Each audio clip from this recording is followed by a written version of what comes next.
I know something about you that I think maybe our listeners don't know. A big I would secret. assume you know many things about me that the listeners don't. Hopefully. We've been friends a while. But I know that you don't really listen to podcasts. Is this accurate to say? Yeah, by and large. Like, you have. Like, it's I not like you've have, never yeah. listened to podcasts. You've tuned in for specific episodes, but there's not your downtime or you're in the car or whatever, you're not turning on podcasts, huh? No, not really.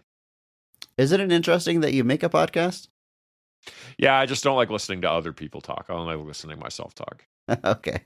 So you would listen to our podcast. I've listened to it occasionally. I still don't even listen to that very often. Well, do you have a go-to, is what I'm getting at here. Do you even have like a go-to app or way to listen to podcasts? Do you have a dedicated podcast app? Or when you do listen to a podcast, what do you use? I think I can do it through Audible now, and I think that's how I've been doing it because I have some audiobooks through Audible. So you've been able to add podcasts there for a while, which is just Amazon's version of it now. So I've done it through there because I do have like an audiobook library. I also don't really listen to. I use an app called Pocket Cast. Shout out Pocket Cast for podcasts. I've used it for years now. Mm-hmm. Big fan. It's pretty cool. But they do the yearly Wrapped statistics that all your streaming services do. Sure. I don't know if Audible does this. I don't know if you have any info there, but I've got my Wrapped here for Pocket Cast. Now I do listen to podcasts. Nerd. I listen to a bit of like I don't listen to music in my car unless other people are with me. I don't force them to listen to my podcast, but it's about the only time. Otherwise, I got podcasts going on. I listen to podcasts while I work. This year, I listened to 93,868 minutes of podcasts, which, if I look at my calculator, is 1,565 hours of podcasts in 2025. I think this is probably my record. I can't see the past years, but with my, it's probably the most podcast time I've listened to ever. But how long was that again? 1,565 hours. Which is how many days? Oh, let's see. So you divide that 35? by 24, 65 days. 65 days. You spent 65 of 365 days listening to podcasts, and you probably spent another 100 days of that asleep. So you almost spent half your year between sleeping and listening to podcasts. I mean, you're being generous throwing in sleeping to that. But yeah, it's basically 2 straight months of podcasts this year. That's nuts. I do Apple Music for all of my stuff because you can add your own music to it, which is the only reason I do it. But that did give me a Wrapped follow-up, but it does not appear that Audible has given me anything. Not that there would be anything to find necessarily, because I don't really use it. They keep sending me things where they're like, all right, you can listen to this book, or that you can get this free credit, or you can get this and you can get that. So I'll sign up and get 3 credits for $10 or whatever, and I'll buy books, and then I just stop it and I don't go back. I mean, I imagine if you don't listen to podcasts, you don't really listen to book on tape either. I don't, but I still have a bunch of them. That's the problem. I don't really know why. We've discussed many times that I hate the way that I am, so it's fine. Hey, you know what part of podcasts I really like? The commercials.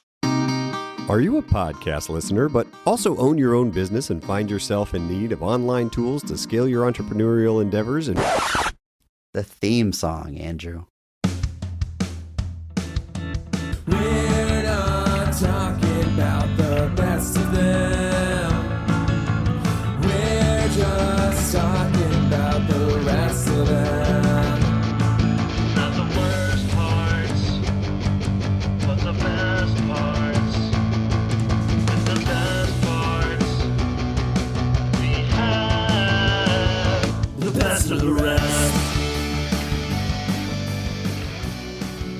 Hello Hello and welcome to Best of the Rest. My name is Chris Logan, and I'm joined as always by my co-host, Sir Andrew Williams of Chicago. Say something to the listeners, Andrew. Hello. Each week, we take a second look at a movie that was poorly received upon release and challenge ourselves to only talk about the things we like and what the movie does well. It's Listener Demands Month, and this week we are talking the 1993 film Robin Hood, Men in Tights.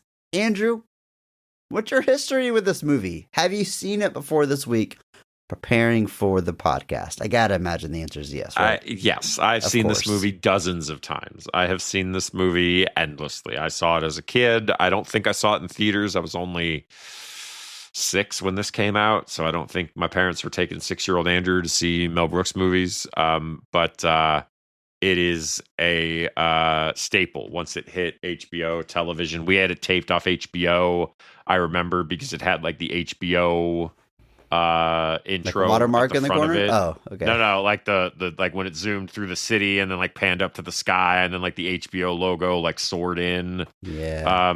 That's that theme song is that's carved into my brain.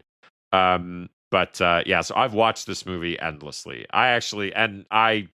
There's a joke in this movie that I didn't get until I was like 30, and I'm still mad about it. So I'll dive into all that and more on this episode. But yeah, this movie has been a massive staple. It's probably the first Mel Brooks movie I actually saw. I definitely don't think my parents were showing me Blazing Saddles as a kid. But I definitely think I definitely probably think there is a chance that this was the first Mel Brooks movie I saw. So what an intro. I haven't thought about that. You know what? It's got to be the first one I saw. Yeah, it's got to be the first one because I feel like I didn't see Blazing Saddles until I was much older. Mm-hmm. Spaceballs I saw was pretty young, but no, I think this is the only one when I think of like growing up watching movies. This is it's got to be my introduction to Mel Brooks. Mel Blanc. I don't know what I was going to say. Different Mel with a different legacy. Of course, this is Listener Demands Month. We only covered movies that you demanded. Over in our Discord, we got a message from Holden, who I think is who demanded we watch this movie. Shout out Holden, friend of the show, Holden, from our Cable Guy episode. But they added a little context here. They said that despite the movie coming out in 1993, I watched it for the first time in 2013, 20 years later at age 16, and absolutely adored it. The comedy held up strong and felt so ahead of its time. To feature a 19-year-old Chappelle before he had really done everything was amazing. Foresight by Brooks. The backwards snapback Bycocket, he says, which I assume is the name of that hat. Today I learned. I guess. Was an incredible costume design choice. I think the only reason the movie is rotten on Rotten Tomatoes is because the critics of the 90s couldn't separate the movie from Costner's Robin Hood, Prince of Thieves, which certainly is a parody of, but ultimately a parody of every Robin Hood rendition. It takes 100 years of lore and ridiculousness and spins it on its head and always keeps the audience guessing what's around the next corner. A masterstroke by Brooks and my favorite of his creations. Holden, thank you so much of his creations. That for is recommending it. I was gonna ask you. Does this? I assume this isn't your number. Hot take. Well, I mean, obviously it's not your number one, but I imagine it ranks pretty high for you, though, right? I mean, it's a top 5 Mel Brooks for you. It might be 5. I think this is a thing that's very age dependent, or if not age dependent, just how old you were when you came to it. Because like I feel like for people our age, Men in Tights is like a Mel Brooks classic. Even if it's not your number one, you're like, yeah, that's one of his big movies. But I think people that were maybe older at the time don't hold it in such high regard. Maybe people a little older than us might look at Spaceballs that way. Where Spaceballs, like I like it's pretty funny, but I don't think of it as like a bona fide classic. I don't know. I think Mel Brooks has like his classics, and then he has the ones you saw as a kid, or were your first exposure to him. And those that can have a little bit higher esteem in your mind.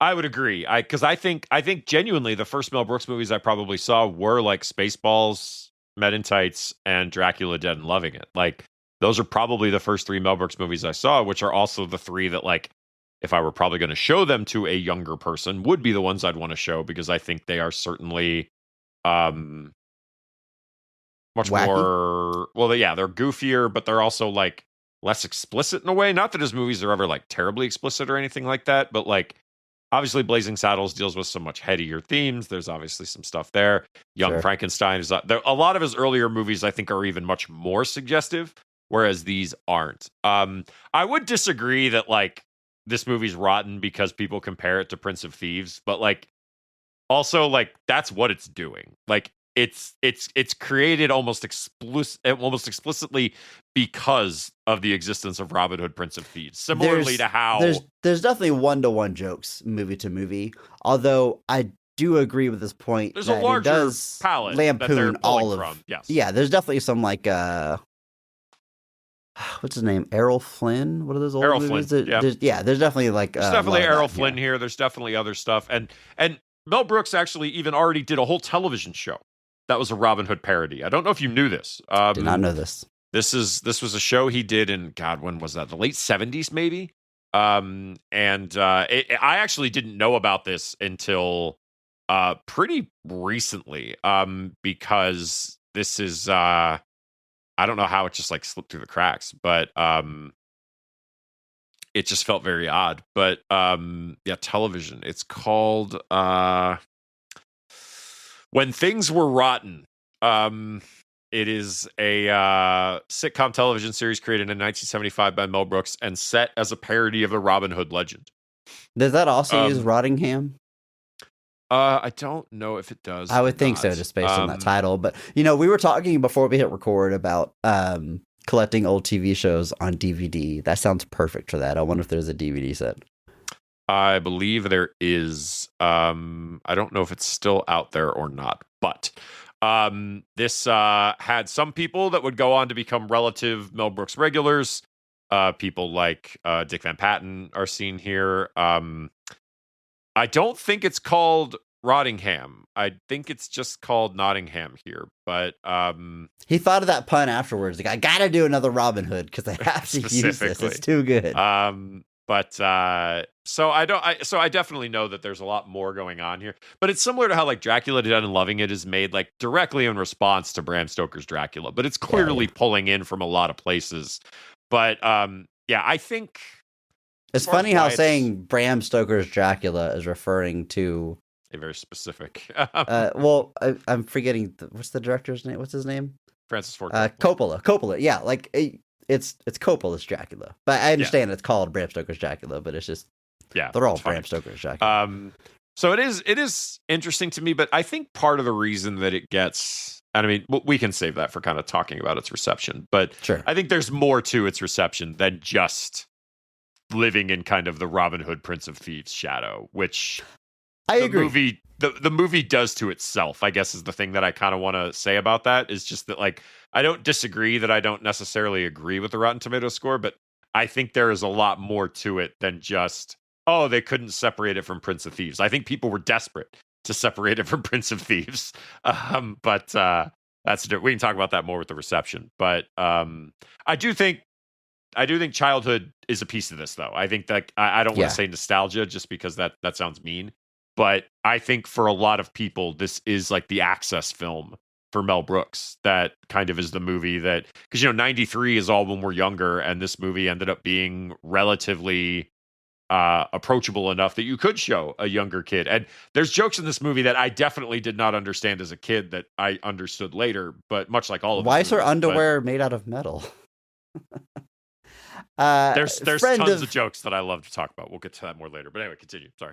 Friend of the show, my wife, also hopped into that Discord to say that she saw Men in Tights in theaters, and it lives rent-free in my mind, similar to the first 15 seasons of The Simpsons. Chris Logan, you can put it on mute when you watch it. I can and will quote the entire thing. Gotta say, I watched this movie with friend of the show, my wife. She respectfully did not quote the entire thing out loud, but she quoted enough throughout the movie to prove that, yes, she basically knows every word of this movie. And I can also attest to the first 15 seasons of The Simpsons. A lot of hard drive in that woman dedicated to these. I made early a films and TV Simpsons shows. reference the other day that I was so proud of. I think it was on And- mic, Andrew. So I think No. This was. Did I tell you about this? No. This was to a Yes. friend that he completely blew. and you through. recreated it with me, and I still Yeah. didn't get it. Yeah, Yes. I think it's on mic. So whenever a friend of the show listens to the episode, she can Yes. she can hit you up, let you know that she understood it when I did Yes. not. Okay. All right, we got a lot of movie to talk about here. Let's jump Yep. into it. Set and stage here. The movie was released July 28th, 1993, made on a budget of $20 million at the box office. Brings in $70 million. That's a heck of a return on that budget. Great return for a comedy. Critically, it's not exactly praised. Holds a 42% critic score on Rotten Tomatoes. They were lukewarm on it at best. Unsurprisingly, the audience scored much higher with an 81% score there. Back in the days, Andrew, when you could release the movie in theaters for $20 million and be happy to get 70. There's basically not a movie out there right now, if it made $70 million, that would be considered a success. Not really. And that's, folks, that is just a bummer. And actually, it's kind of wild because its opening weekend, it only makes 6.8 million domestically. It opens at number 6. Had some legs. It had some legs. Some and legs also and it's tight. got Tight. I'm banning that joke. It's not good. yeah, get rid of that. Delete it.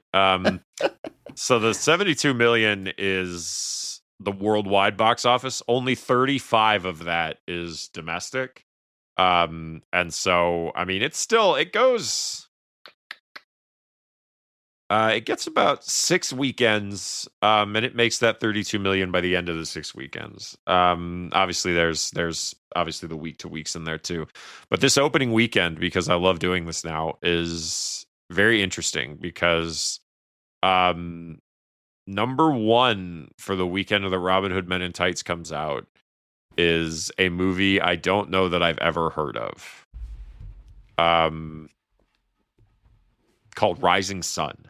Have you ever heard of this? I'm not ringing any bells, Andrew.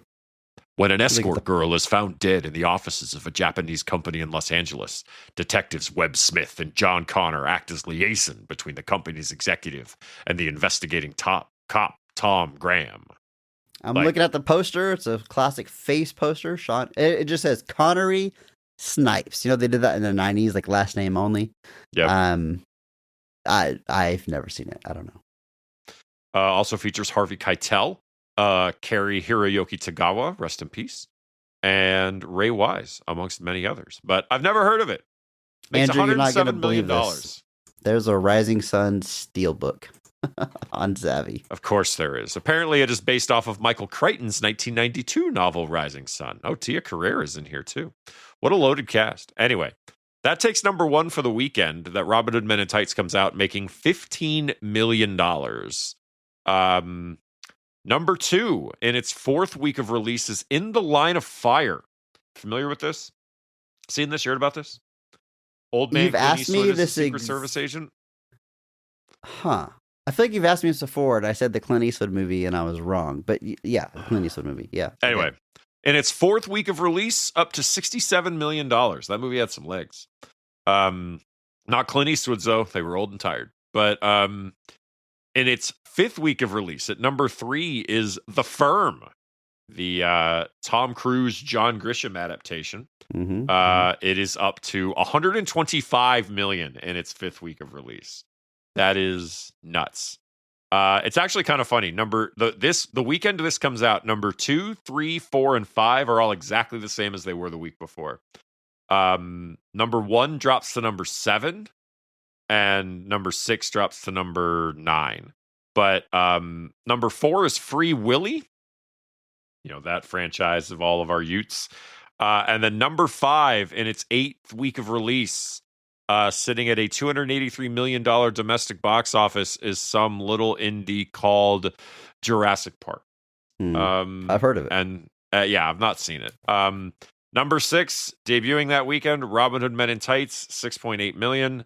The top 10 is rounded out by Poetic Justice, which was the number 1 the week before, where it made over half of its gross. Number 8 is Sleepless in Seattle in its 6th week of release, sitting at 90 million. Um, that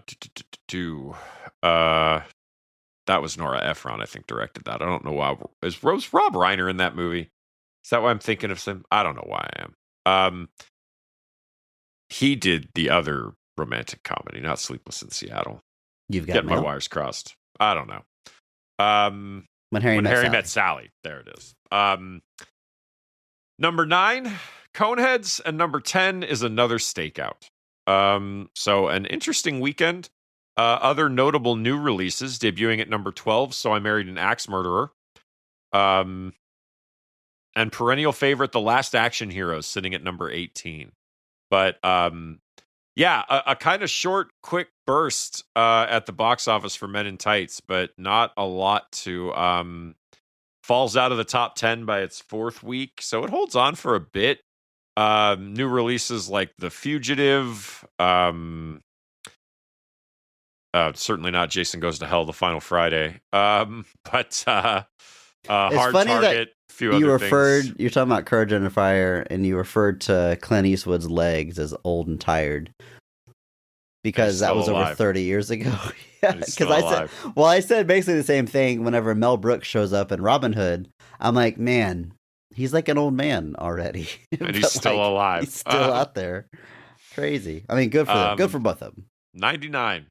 Yeah, I think in 2 months, I think it turns 100. I think it's February. June. It'll be June next year. Mel Brooks? Yeah. Oh, okay. Anyway, interesting box office run. Like you said, makes $72 million worldwide off a $20 million budget, which is fine.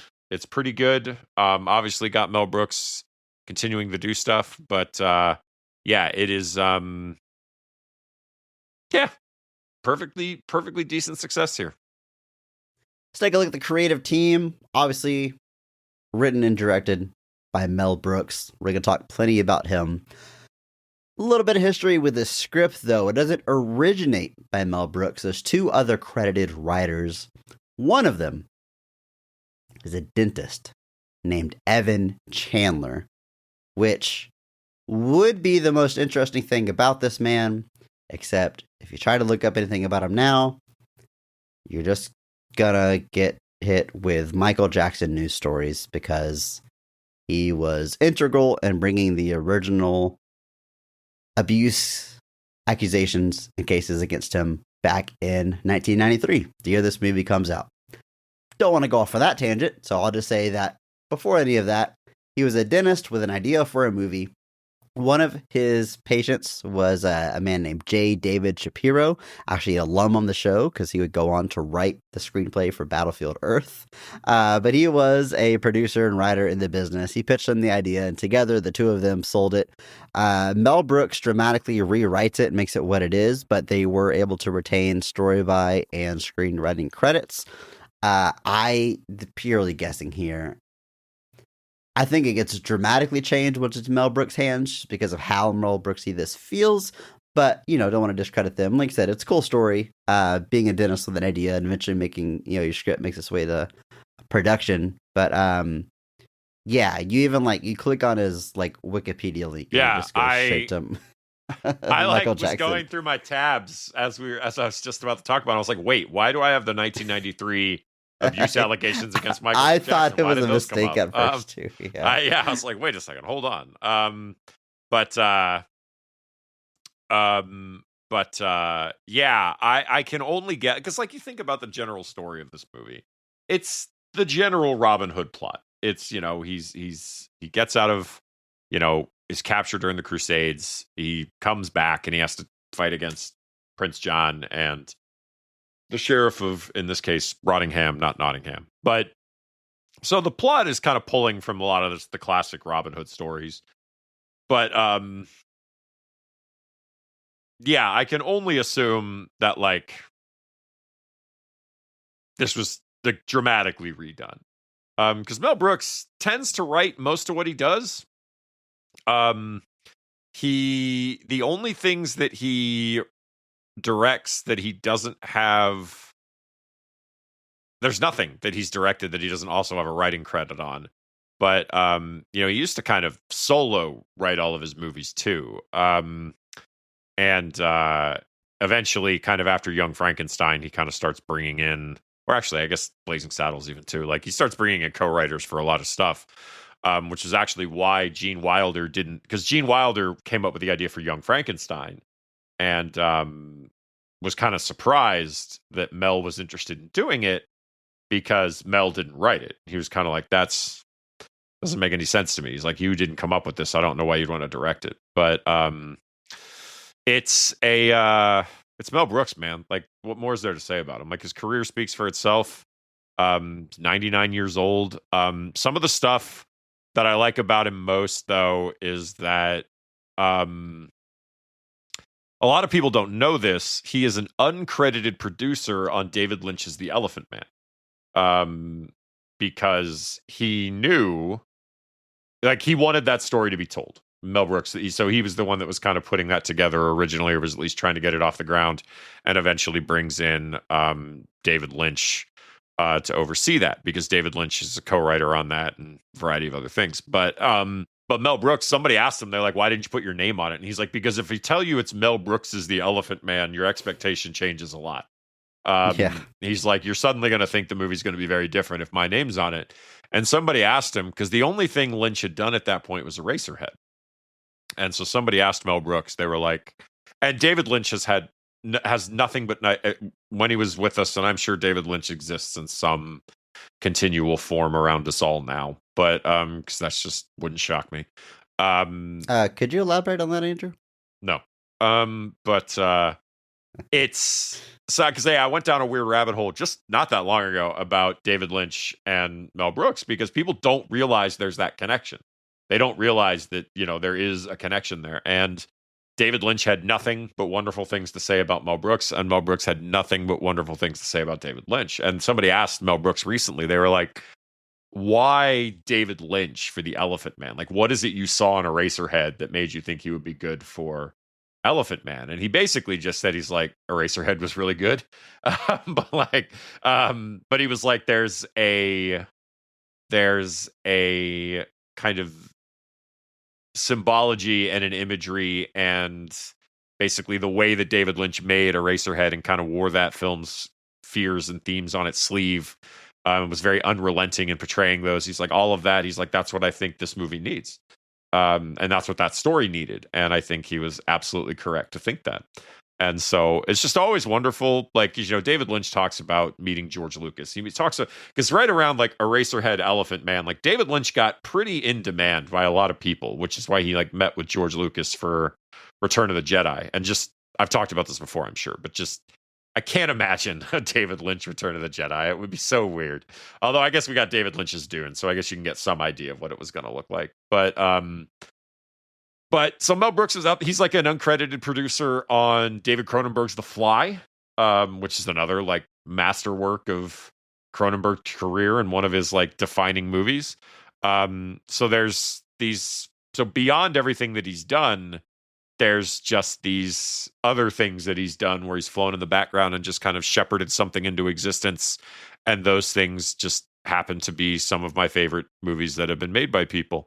And it is just wild, the things that he gets to do and the things that he's brought to our screens and the things that I've gotten to watch. And I'm glad that he's still out there. They just did History of the World Part 2 a couple of years ago. And that was better. It was fun. I wouldn't say it's on par with the original, but it was fun to see that kind of come back around. And then we've got Spaceballs 2 coming that he is, I believe, wrapped filming for. So regardless of what happens, Mel Brooks will at least be in one last movie to come. And that movie is it's been it's kind of wild that movie is going to exist. And Rick Moranis is back, and Bill Pullman is back, and Crazy. Daphne Zuniga is back.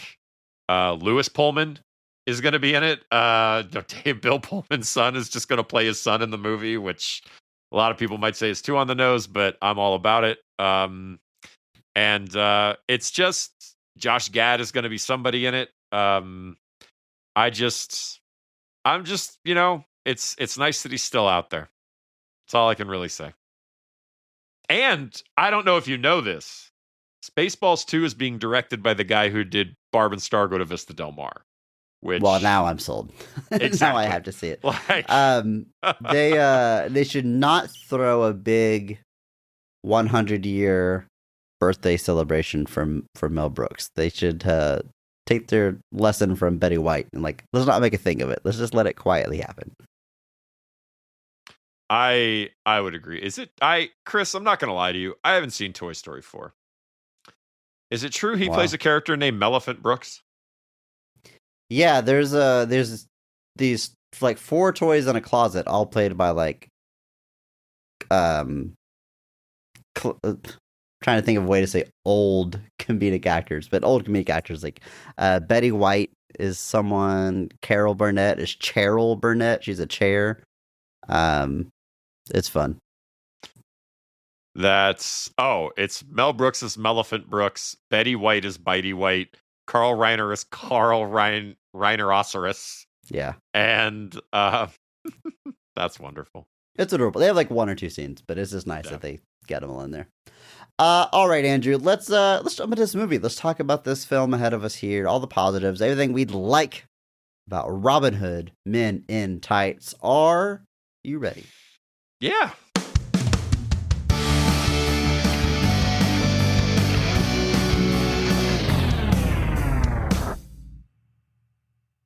Robin of Locksley returns to England from fighting in the Crusades to find his family home has been repossessed, and Prince John is abusing his power and overtaxing the people. Robin recruits a crew of merry men to confront John and his right-hand man, the Sheriff of Rottingham.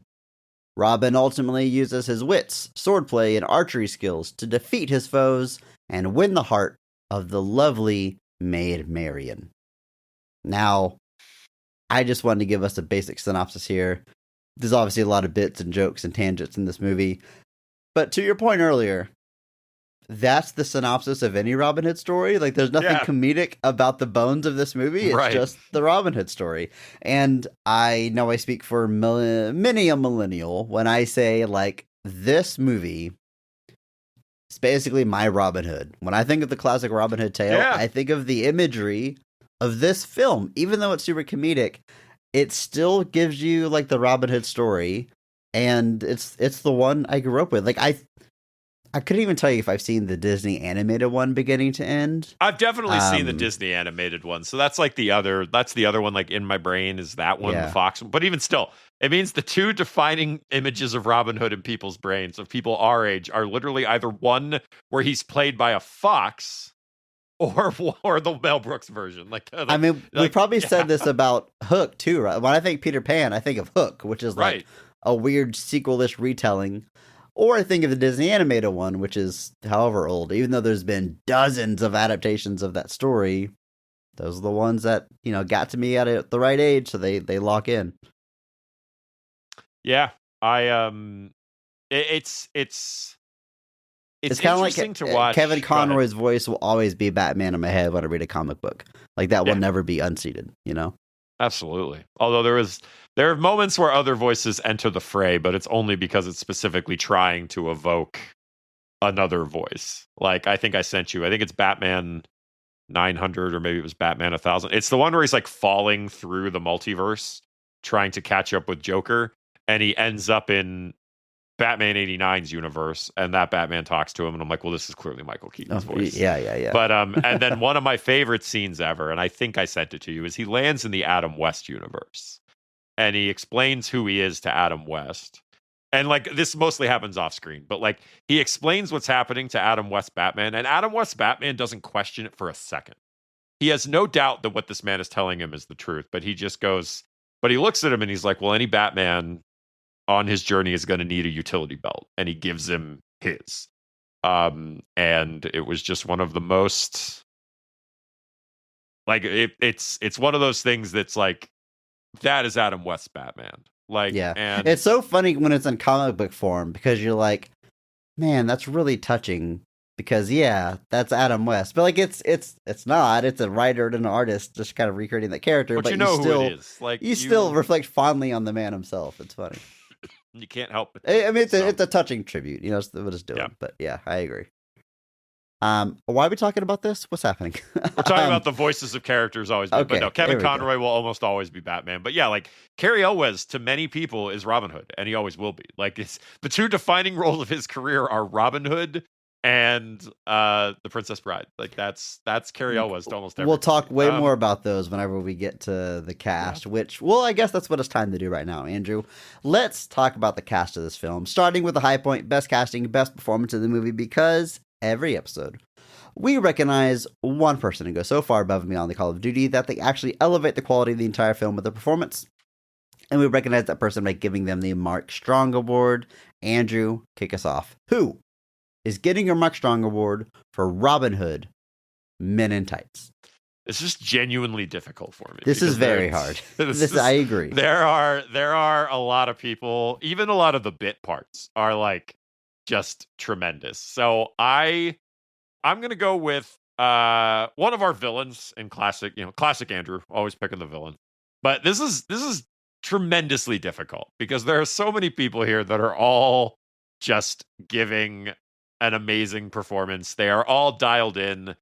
This is a movie where I think almost everybody knows the assignment. Like everybody knows exactly what they need to be doing. That being said, I'm going to be going with Roger Rees, who plays the Sheriff of Rottingham, as it's been changed to in this version. Roger Rees is no longer with us. Unfortunately, passed away back in 2015 after a battle with brain cancer, which is deeply unfortunate. But he is just fantastic in this movie. He is the bumbling, ridiculous sheriff. He is definitely, like, if you look up Alan Rickman in Prince of Thieves, that's clearly who he's modeled after. Like the hair and everything is all almost exact. Like it's kind of. Have you ever seen Robin Hood Prince of Thieves, Chris? I have not, and I've got a lot to say about it because I was. If I had more time or whatever, like I probably should have watched it during this podcast because I want to see how many bits are pulled from that movie specifically. There are a great many. It's similar to It's similar to Dracula, Dead and Loving It, and Bram Stoker's Dracula. I feel like I can tell though, so I'll shout him out as we go through. I feel like I can tell, like, oh, this is probably poking fun at this specifically. Anyway, so his look is very much like modeled after Alan Rickman.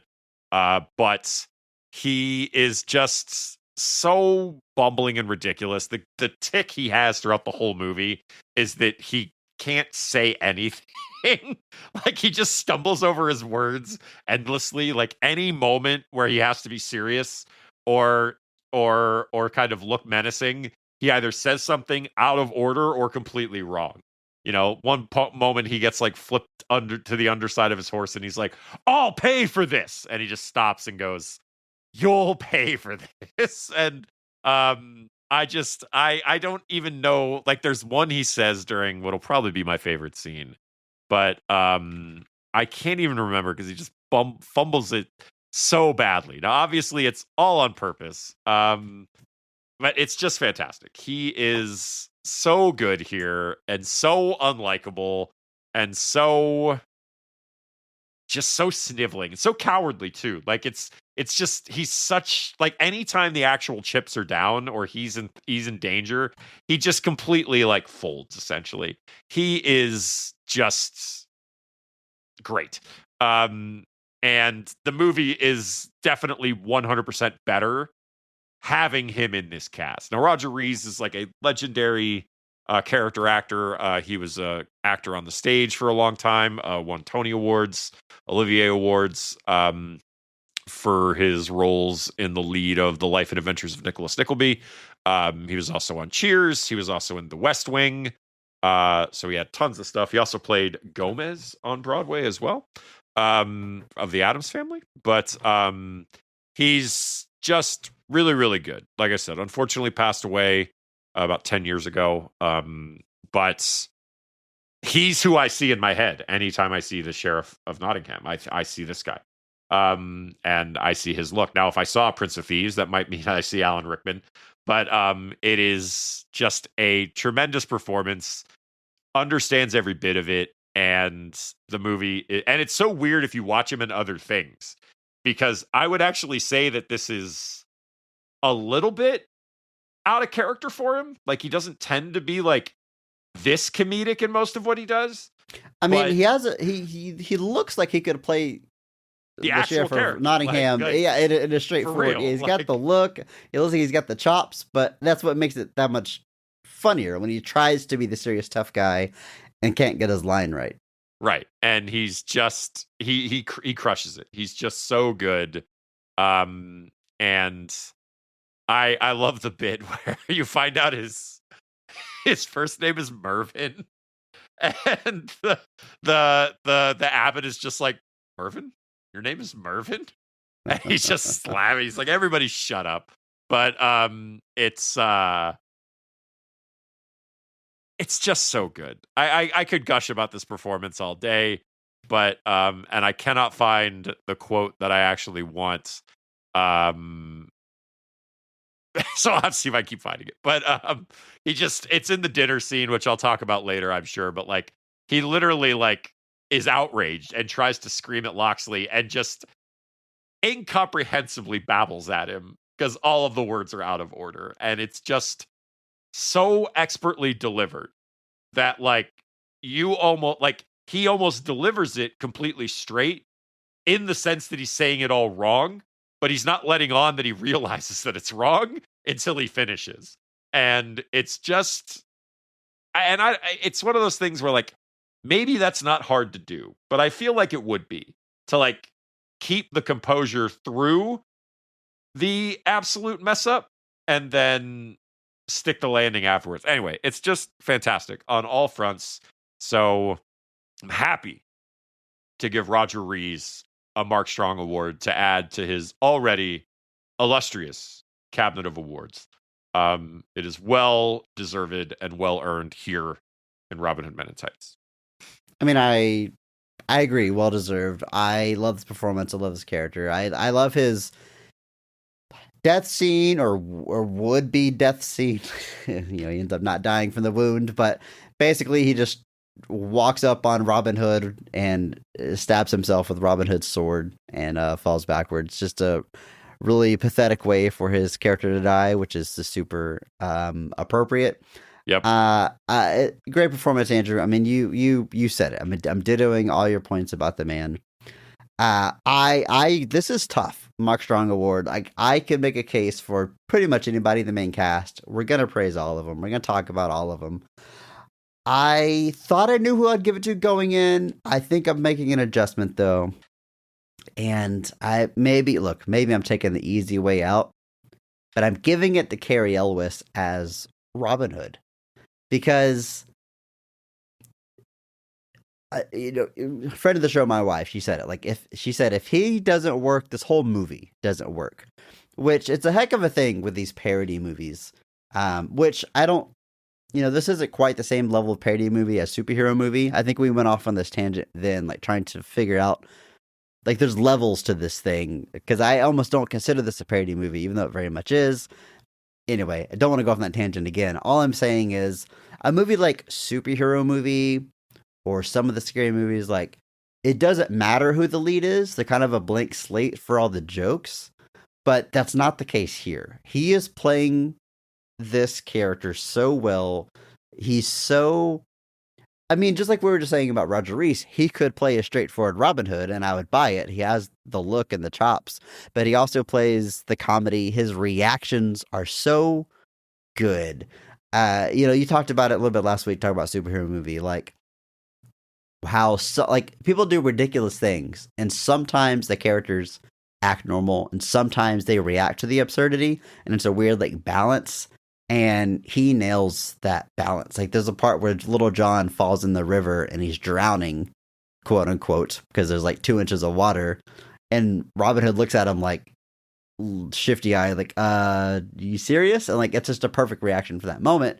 But there's also other absurd moments, like a chandelier falling in his shoulders or other things where like, he's got to play it straightforward, and he hits the right tone for every single thing that's called of him.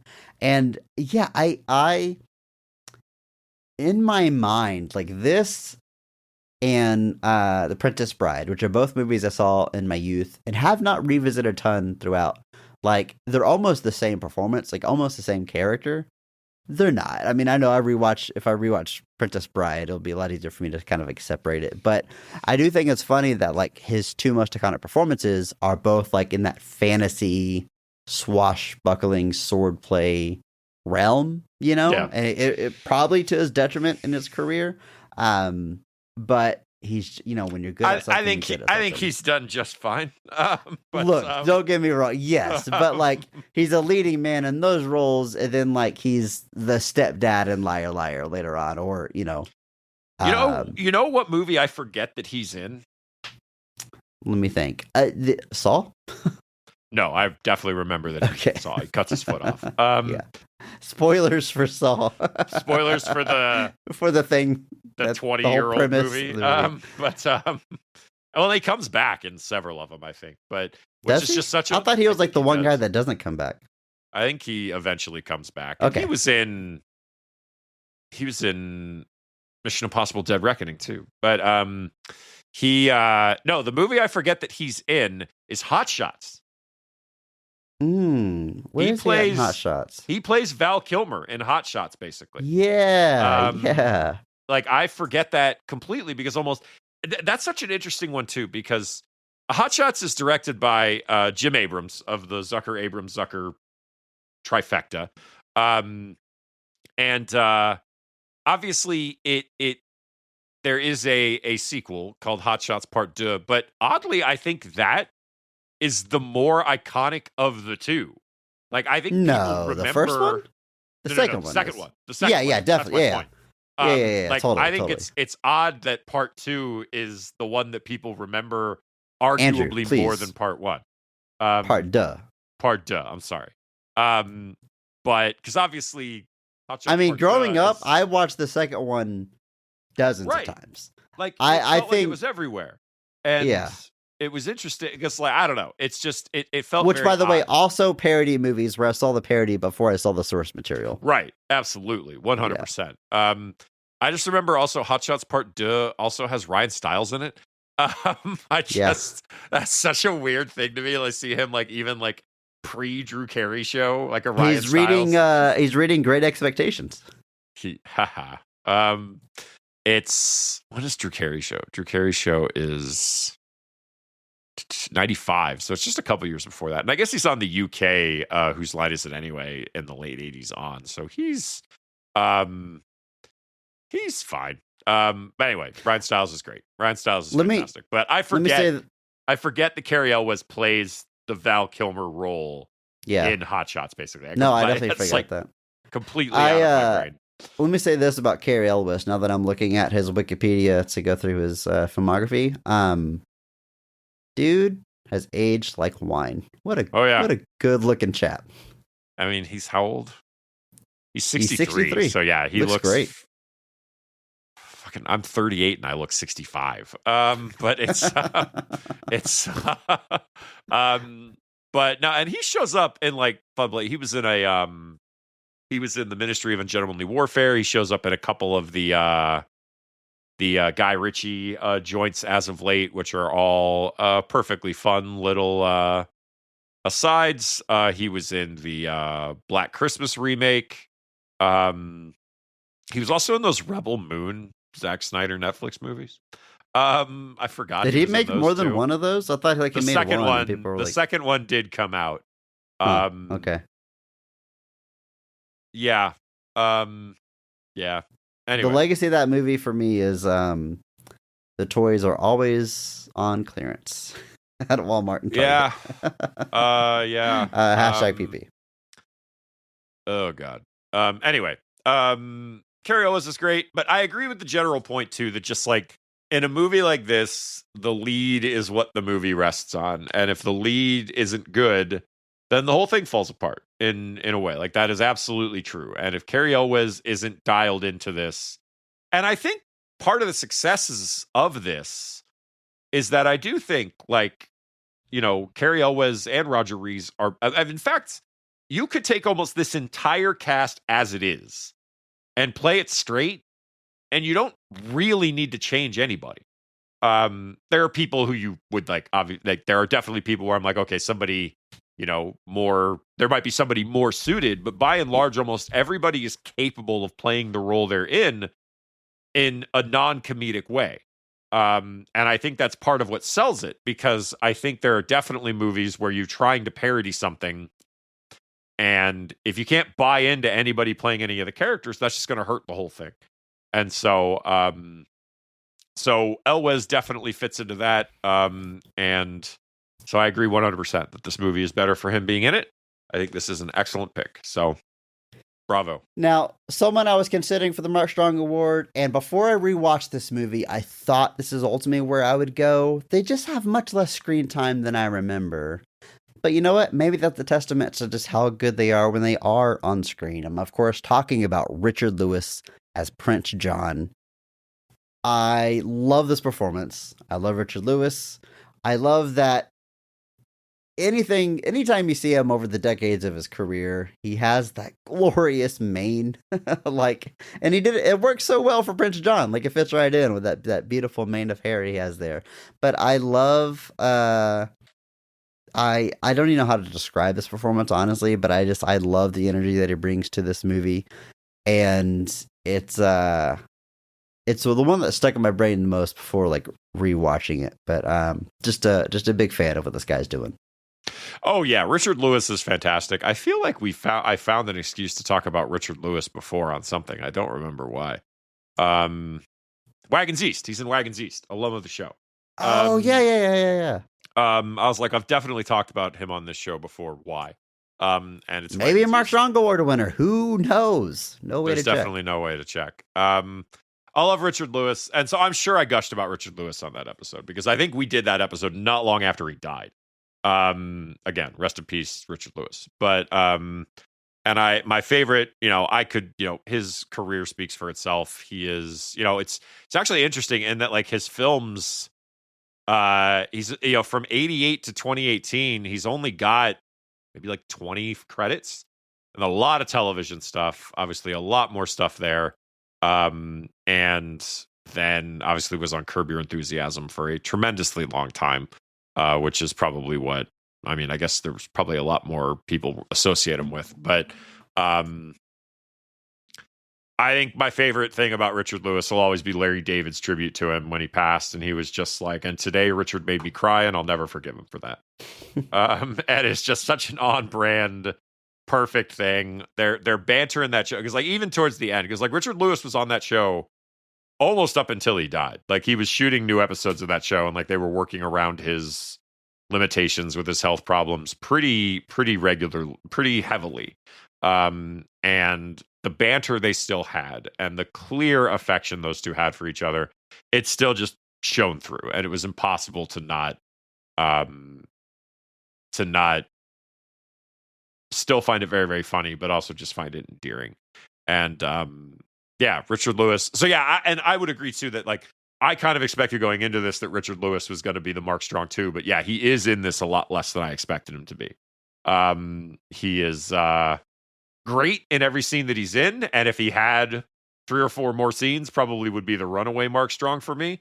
But the way he plays this, and the thing is, like, he's almost playing this just like Richard Lewis. Like, there's almost no real. I mostly agree with what you're saying, that a lot of these actors, you could put him in the straight version of Robin Hood and be fine. But some of them, mainly Richard Lewis and Dave Chappelle, the joke is that they aren't trying to fit into that world, especially Dave Chappelle. Like, the joke is that he's just a modern person, and Richard Lewis is just being Richard Lewis, and that's why it's funny. So maybe he does have the acting chops to pull it off, but I think that's not really what it's being asked of him to play this straightforward. No, I wouldn't think so. But at the same time, like, the way he's playing the character isn't really that far removed from how Prince John is played in other versions. He's just kind of a sniveling coward. So it's not too far out of the wheelhouse, really. But he is one of the ones, like, when I think of, like, okay, you would probably redo that one, he's definitely one of the ones that comes to mind. But he's fantastic. He's Richard Lewis. What more is there to say? I didn't realize Richard Lewis was in 2012's Vamps, which is, I think to date, Amy Heckerling's most recent directorial effort, a movie she wrote, that I honestly only know about because they covered her career on Blank Check. For anybody that doesn't know, Amy Heckerling, director of Fast Times at Ridgemont High and Clueless, among many other movies. But Vamps is a story about two vampires played by Alicia Silverstone and Kristen Ritter. Richard Lewis is in the movie. Didn't know about it. I'm looking at the cast now. Wallace Shawn plays Dr. Van Helsing, which sounds hilarious. Sigourney Weaver's in here. I did buy this movie recently. I think this is the nudge I needed to give it a go. It looks like a good time. Amy Yasbeck plays Maid Marian. And Amy Yasbeck happens to be an alum of the show. We talked about her back on Problem Child. Really love her in that movie. Definitely stand out. She wants a child for what it can do for her social status, which is very funny in that very strange, oddly dark movie. She was also married to John Ritter. I'm sure we talked about back on that episode. But the thing I know her most from is The Mask, where she plays, in my opinion, the person Stanley Ipkiss should end up with, but does not. But very memorable there, and very, very funny here in this movie, which she, like, in a comedic Robin Hood, you want two things from Maid Marian. You want her to be funny, check. And you want her to be a very attractive person, check. Perfect casting. I'm sure a young crush for many young people watching this movie, especially the aforementioned chastity belt that she has shown in several times. Yes, for sure. Did we do Dracula Dead and Loving It on this show? We found a way to talk about it many times, but we have not covered it. Yeah, she's in that one too. But yeah, and then she's also in Problem Child too, but she does not play the same character from Problem Child. It's very strange. She is also in a movie that has the greatest title of all time. So this greatest sequel title of all time. So quite the career that she's had in this very... Andrew, one of us needs to say it out loud. House 2, the second story. There you go. Which is still... Her first film, apparently. Her first film, yes. I can't put into words, folks, just how happy that title makes me. The movie, #PP, does not live up to the title. But also, the subtitle or the tagline, House 2, the second story, frightening strikes twice. 10 out of 10. Pretty good. Pretty good. It's a shame because it's a whole franchise and I've never seen any of these films, full disclosure, but title-wise, they lose it after that. House 3, the horror show. No pun whatsoever. House 4, the repossession. That's kind of funny. There's a double entendre there. Possession again, repossess a house. Yeah, repossessing a house. Yes. That one's not bad. But yeah, anyway. Really lost their way after the second installment. But anyway, Amy Yasbeck here, again, based off of the stuff that I've seen her do, she could absolutely play Maid Marian, like, straightforward without any trouble. But here she is... She's really horny for Robin Hood. That's all that I really got, like, watching this movie. Like, it's like 100%, like, it's almost entirely her character after a certain point of this. I mean, yeah, I love, she's like, well, I'm a virgin and I can't be with you unless we get married. Or if you're really sweet. And then just gets like less and less specific. Yeah. Yeah. Anyway, she's great here. Doing exactly what needs to be done, but in a way that the movie tremendously benefits from. Dave Chappelle in this movie, another alum of the show, another possible Mark Strong Award winner. We covered Half Baked not too long ago. You would think I could remember, but I don't know. I think I gave the Mark Strong Award, but again, no way to check, no way to know. But a very early performance for Dave Chappelle. I've said multiple times, I think, on the show that he randomly shows up in Home Improvement that ends up in a ill-fated spinoff, but that was probably about this time, 93, 94. So this is well before he was well known as a stand-up, well before, obviously, Half-Baked and the insane popularity he would get almost a decade after this with the Chappelle Show. So super early performance from Dave Chappelle in this movie. Who's he playing in this movie? He plays a Chew, son of a Bless you. I hate you. Walked right into that. Yeah, he plays Achu. They get a lot of jokes out of that. Holden, when he wrote in, he mentioned that hat. I agree. It's super hilarious. As he just has the snapback on his Robin Hood style hat, which is just, it's never called attention to. It's just there and hilarious. Again, his character just speaks like he walked right out of modern times. I will. Yeah.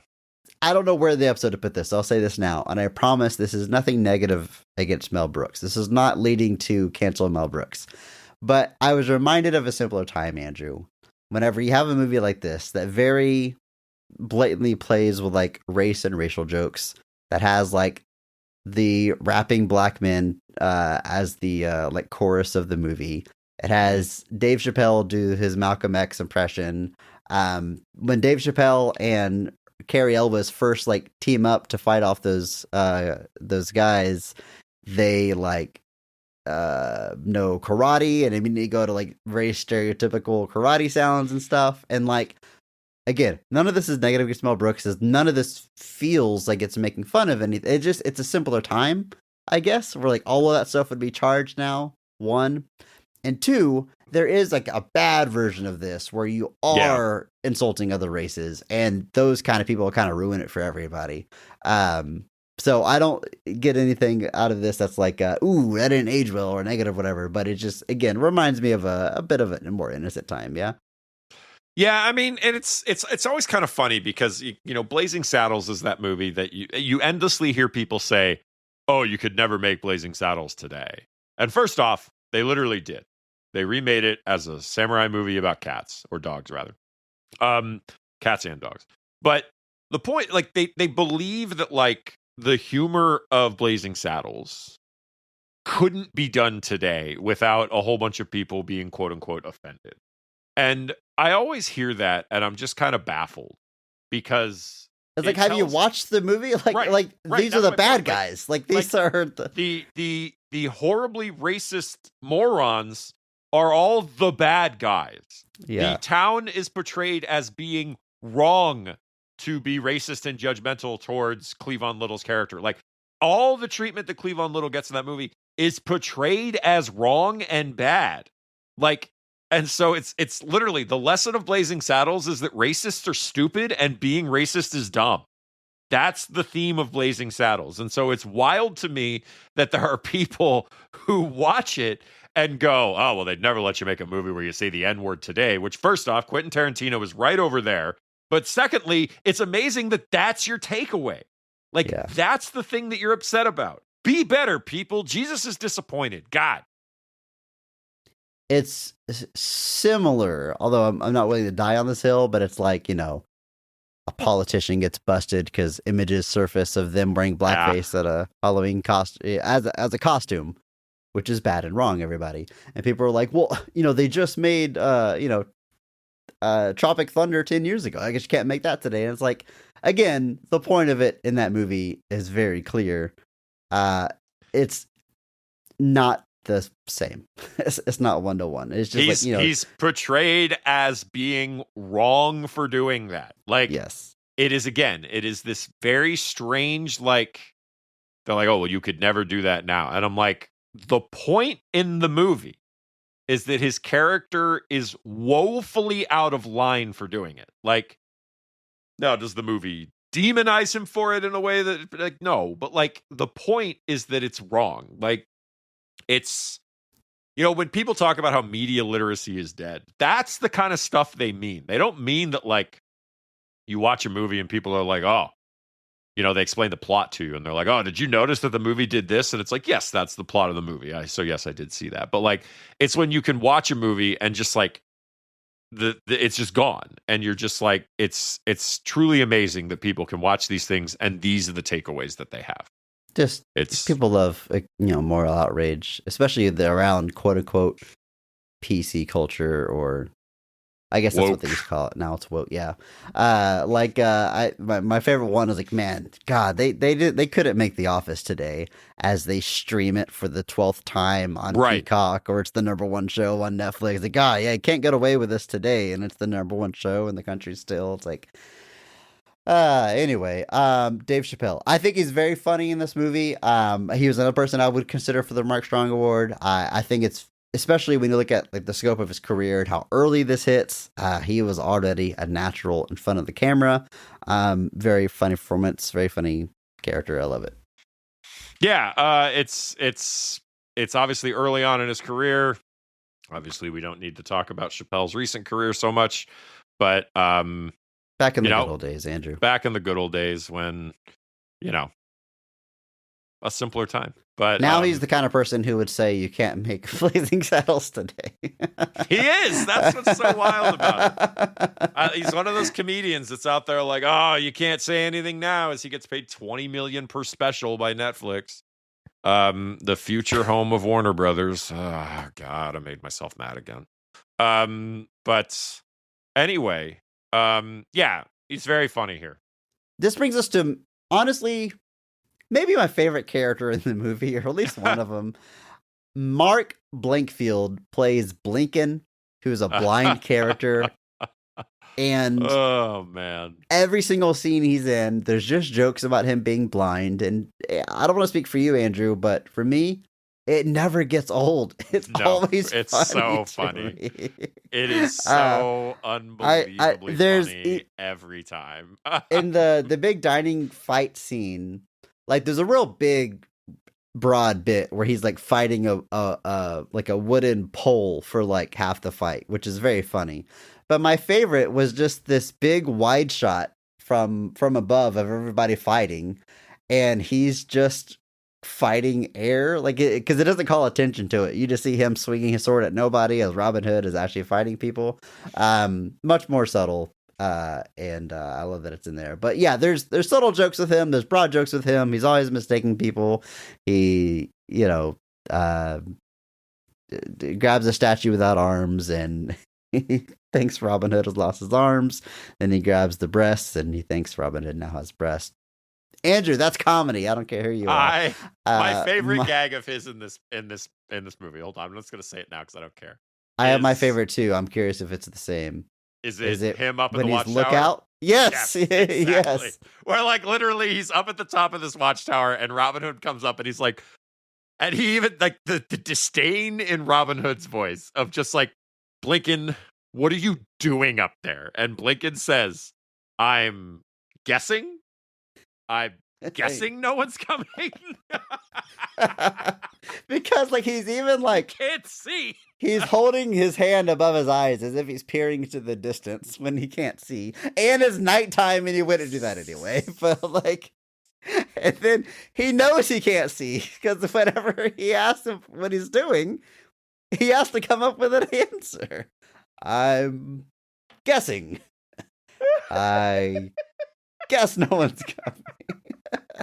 Oh man, that scene is so good.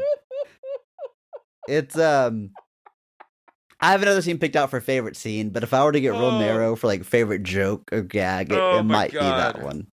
That is so that good. Is possibly the best gag in the entire movie. Like possibly like I oh my god. I can't even begin to unpack just how funny that was to me, especially as a kid who wears glasses. And then I love that like he falls down and then he gets up and he's like, I can see. And then he turns and smacks into a tree immediately. And he's like, nope, I was wrong. And it just goes right now to what he was doing. Is the joke there that he did gain the ability to see, but when he hits the tree, he loses it again? Or is it that he thought he could see, but he hit the tree realizing, oh, I guess I can't see? Yes. Whichever way you want to. I think you could read it either way. Like I think both are still. This fun. is like Kareem Abdul-Jabbar in an airplane all over exactly. again. Is the joke that he's Kareem Abdul-Jabbar? Is the joke that he's not Kareem Abdul-Jabbar? Yes. Anyway, that scene lives in my head to the point that like I have legit tried to find excuses to be like, I'm guessing nobody's coming. But so good. Oh god. All right, I think we need to shout out one more main player and get there's tons of small parts and cameos and stuff we can get to in the scenes. But I do want to shout out Eric. Oh, one last thing about Mark Blankfield. Sorry, he's from Pasadena, Texas, which is like east of Houston, where all the factories are. Which is like it's such a small place. I just thought that was so wild to see that on his Wikipedia, especially since growing up in Houston, every time I hear Pasadena mentioned in a movie or TV show, I think of my Pasadena, which is not the Pasadena they're talking about. So, shout out to him being from that small little town right by Houston. Hey, nice. Sorry. Eric Allen Kramer plays Little John. And this is another casting to our point where I think you could have a straightforward Robin Hood and he could play Little John. Of course, the thing with Little John is always that his name is Little John, but he's a giant monster of a man, just like this gentleman is. So much so that in 1988, in the made-for-TV movie The Incredible Hulk Returns, he plays Thor. And the dude looks like Thor. I would not be surprised. I see that he played football, but like he has like a pro wrestler look. I'm kind of surprised he didn't ever try his hand there. But great performance. I mean, he's the big guy, but you know, he's like thinks he's drowning but is in 2 inches of water. Just that classic elephant scared of the mouse energy that he's very good at. He is in a movie that I don't know that anyone I know has actually seen called The Comrades of Summer. Have you ever heard of this? I don't believe so, no. So it's a movie that is, and IMDb says he's in it because I thought I was going crazy that he wasn't in it. But first off, it's directed by a gentleman named Tommy Lee Wallace, who is known for Halloween 3. But it's a movie starring Joe Mantegna as a guy who gets fired. He's a baseball coach that gets fired from his job with the Seattle Mariners. And so he gets thrown out, basically. And so it's set in the early 90s, and he basically gets hired by the post-Soviet Union Russian government to be the coach of the Russian baseball team for the Olympics. And so it's the misadventures of this former American baseball coach trying to coach a bunch of Russians who have never played baseball to play baseball. And I'm not going to pretend that this movie is some hidden gem, but he plays basically one of like the key Russian athletes that gets brought in, and just speaking to how he looks and everything. I mean, Eric Allen Kramer basically looks like Vigo the Carpathian from Ghostbusters 2. Like, it's basically what he looks like. So if you need a giant Nordic Soviet looking man, there's your guy. You're ready to go. So he fits that role perfectly. My favorite gag in Comrades of Summer, though, is there's this guy that's basically the gopher for the team. He gets everything that they need. And so one day, Joe Mantegna's character goes to him. He's like, "Hey, man, have you seen my Walkman?" And he's like, "What?" And he's like, "I had a Walkman. Do you know what happened to it?" And he's like, "Yeah, I traded it." And the guy walks him down this thing where he traded the Walkman for, toilet paper. He traded the toilet paper for toothpaste. He traded the toothpaste. Like, he walks him through all of this bartering and trading he does, starting with the Walkman, until he's like, "And then I traded that for condoms. And then I was able to trade the condoms for all of the baseball equipment you need and fixing up the field. And 2 Walkmans." And he's just like, "What?" And he's like, "Yep." And so that scene lives in my head rent free. But yes, Eric Allen Kramer is great, and he is perfect as Little John. The scene where he thinks he's drowning also kills me every time. He plays that completely straight. Like, and it's We talked a little bit about this in Superhero Movie, that like an acknowledgement of the ridiculousness is something that you have to be very careful about. Because if you just kind of nudge, wink, wink everything, it kind of loses the appeal. But that scene is, I think, one of the examples where it works really well. Because even within the frame of the world, what he's doing is objectively ridiculous. Like it's not Yeah. being it's not like what he's doing is a normal response to that in this world. It's still absurd. And so acknowledging the absurdity of that still works because, like I said, it could be it's not a problem for, Robin Hood is just as equally baffled that this man thinks he's drowning in 5 inches of water. But he is fantastic. The man's still out there, still working and showing some range. He's doing some voice work these days. And just this year, he voiced Johnny Blaze in the Deadpool VR game, which is cool. I mean, Yes. obviously on screen, he's played Thor before. You'd expect him to play someone much larger, but just his voice talent alone, going to play Ghost Rider. Very cool. All right, Andrew, let's talk about this movie. And let's just talk about the best scene of the film. Or at least our personal favorite. So, in your opinion, when is this movie firing on all cylinders? What is the best scene in Robin Hood Men in Tights? It is, to me, it's the dinner scene or like the banquet scene. That's to me like where all of the things of the movie are on full display. It's the first time that Robin Hood and Prince John meet. It's the first face-off we get from Robin Hood and his merry men against the forces of Prince John and the Sheriff of Rottingham. And the jokes in this scene are they're just aces. They are just so good. And it is the line I was looking for, and I finally found it, it's when Robin Hood dumps the pig on the table. And he's just like, is that a wild boar? And he's like, no, that's a wild pig. And then he points at Prince John. He's like, that is a wild boar. But the sheriff from Rottingham goes, king illegal forest, to pig wild kill in it is. And they're all like, what? Is that what you were trying to look up earlier? It was. Andrew, like, can you like please read that? somebody- Please read that out loud again. I'm like, someone somewhere has written down exactly what he said, and I'm gonna find it. And he goes, ahem. King illegal forest, to pig wild kill in it is. I can't even put that together in my head, Andrew. What is the right way to say that? It is illegal to kill a wild pig in the king's forest. 'Cause that's what he says after.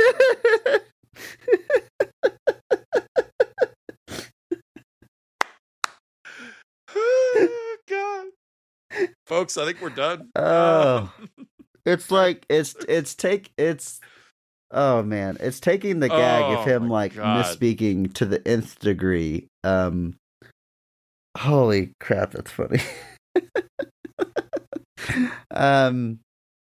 So is your favorite scene including the big scuffle and fight that ensues, Yes, or is it yes, only yes, for that yes. one gag? 'Cause I mean, that one gag is a huge part of it, but you've also got the Blinken fighting the post here, yeah, which is just endlessly funny. You've got the dominoes with all of the men in the suits of armor. You've got the merry men all showing up and having a good time, having a good time. But I just think this is just to me, like, it's when you first get like the kind of chemistry between Robin and Maid Marian, and it's just to me, it's simultaneously great how funny it is, and also a way just how Robin Hood it is. Like, this is very much just like yeah.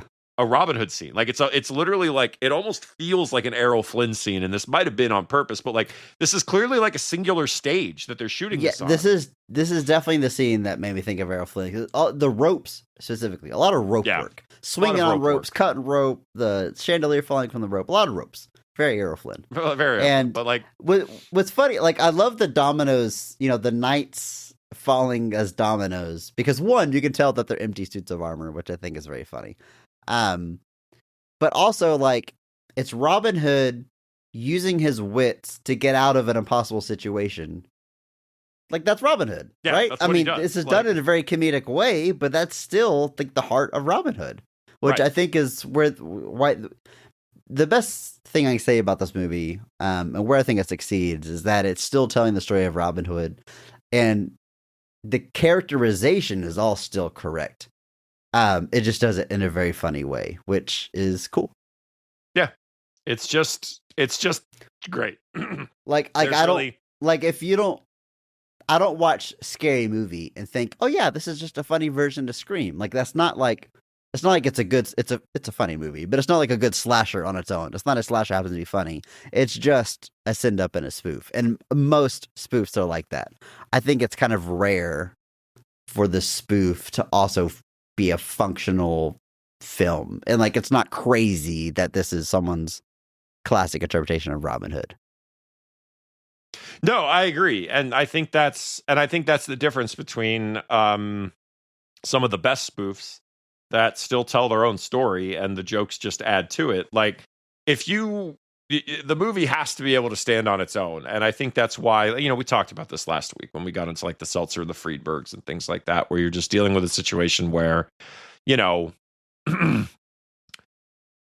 still needs to be like a base level plot when you strip away all the jokes, even if that plot is very simple and very, straightforward, but it still needs to be a plot there. And so like for this movie, like Men in Tights, like obviously this is just a very classic Robin Hood story that they have thrown a lot of jokes on top of that poke fun at things like Prince of Thieves. This scene, the banquet scene, also has a very pointed reference to Prince of Thieves when Cary Elwes points out that unlike some Robin Hoods, he can speak with an English accent. Yeah. Which, sorry, Costner. But it's just, this scene is, I think, it's everything great about Robin Hood. Of just like, it's just a great Robin Hood sequence. There's very clearly a lot of send-ups to like the Errol Flynn style stuff here. Soundstage, like you said, all the rope work, all the sword fighting. That was all Errol Flynn stuff. The jokes, obviously, we still get in our references with all the other, the members of the Merry Men. I love when Will Scarlett O'Hara, who we haven't talked about, but the Knife Man, played by Matthew Peretta, who's not just Will Scarlett. Will Scarlett is one of the Merry Men, but they take it one step further and make him Will Scarlett O'Hara, because we have to get a Gone with the Wind. Speaking of Gone with the Wind references and movies aimed at the youth, but it's it's just a lot of swashbuckling fun, and then you get all the great humor added on top of it. It's all very, very fun. And I do want to shout out, God, what is her name? Megan Cavanaugh, who plays Broomhilda. Who's She's basically Maid Marian's keeper almost, but basically is the one that's like most actively trying to preserve her innocence, we'll say. Like she's the one that's like dead set that like you have to be married, you have to do this, you have to do that, like everything. But Megan Cavanaugh is very, very good. Like even up to the end when like Robin and Maid Marian are about to, and she just comes at the door and she's like, no, like she's just still incensed. But here we get more of her and Maid Marian interacting, and I think she's just great here. This is just a great cast. They're all on point. We haven't even mentioned Isaac Hayes either. He's in this movie too. I was reading about Megan Cavanaugh yesterday after watching the movie, and in addition to this, she's also in Dracula Dead and Loving It. She's also in A League of Their Own. I think I haven't watched A League of Their Own in so long. I think she's the one where when they're showing the newsreel footage of all the girls, they show her from far away, and they're like, "Man, could she hit?" Because the joke is she's the non-attractive looking one. Right. She's she's also in Home Improvement, which is the thing I know her from most, maybe just because I recently rewatched that show. But she's Al's love interest, and eventually they get married. Trudy is her name there. So all these iconic roles and big roles, but the very top of Wikipedia says the only work she's done that are references, it says that she is best known for providing the voice of Jimmy Neutron's mother, Judy, in the animated film Jimmy Neutron and the TV show, which can't be her most well. Come on, at least A League of Their Own. But, this is Marla Hooch, man, the Hooch. Like, come on, you can't do that. Andrew, I think your favorite scene is the best like encapsulation of this movie, and maybe I'm just trying to be I don't know. Maybe I just don't want to agree with you. Like, I agree it's made the best scene in the movie, but the one I want to highlight is one that has stuck with me my entire life, which is the big musical sequence. The merry men singing their song. This is also, I think, it's just so specific to this movie. But they have a big musical number, and it's got a lot of gags throughout. Like Blinken, anytime they throw their fist, Blinken punches someone next to him, and it's funny every time. He does like 5 times in the song. But this is something that has always stuck with me, is them singing the song, "We're men in tights," especially the line towards the end where they say, "We're men in tights, tights," and they like raise up their belt as they say it. And the whole song is like, even though we wear tights, we're not sissies, and if you say that we are, we'll punch you, we'll get in a fight. But it's kind of just like saying what like Robin Hood and his merry men is all about. And it's like a genuinely catchy song, and it's funny, and it's always stuck with me. And I think this shouldn't be surprising, and I guess it isn't, but it's just worth noting. I saw during the credits of this movie that all of the songs in the film are written by Mel Brooks. Like, that's cool that he also writes the song, which I guess of course he did, but like when you think about it, like that's just another talent, beyond just like dialogue and story, that he's able to write the songs in the film. But yeah, the men singing the song, the big musical number, it makes me happy. It's very funny, and like I said, I guess I agree with you about the best scene in the movie, but this is the one that's always stuck with me. Yeah, you didn't know that Mel Brooks wrote music? No, I mean, like I said, I knew it. I just didn't. I don't know. It's worth highlighting. I just want to shout the man out for his, many talents.